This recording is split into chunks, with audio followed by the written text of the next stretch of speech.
I'm Mary Hartnett with Siouxland Public Media News.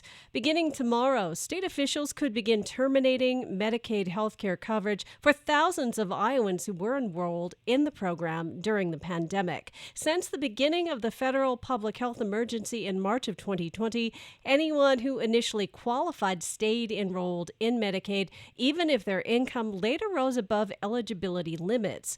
Elizabeth Matney, the state of Iowa's Medicaid director, says over the next year, income reviewers will lead to what she calls disenrollment in Medicaid. She says about 17.5% of the current population will be disenrolled, or about 150 to 160,000 individuals.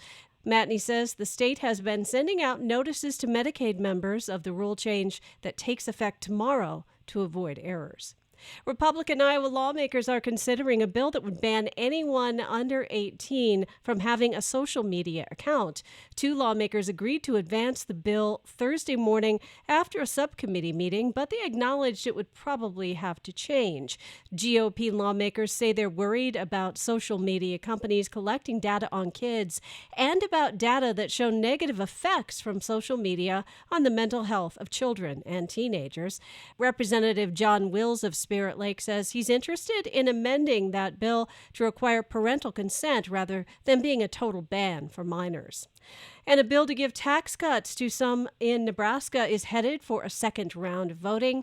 The bill advanced yesterday with approval of 41 state senators. A new amendment added to the bill would cut income tax for the top two layers instead of just one. It would also lower the corporate income tax rate to 3.99% by 2027. And the Housing Committee for Sioux City's Ragbri is seeking local residents to open up their homes and yards for riders' overnight stays the weekend of July 22nd and 23rd. Coordinators have already secured housing for 300 cyclists, but they need at least 450 places for riders, and Ragbri ensures all registered participants.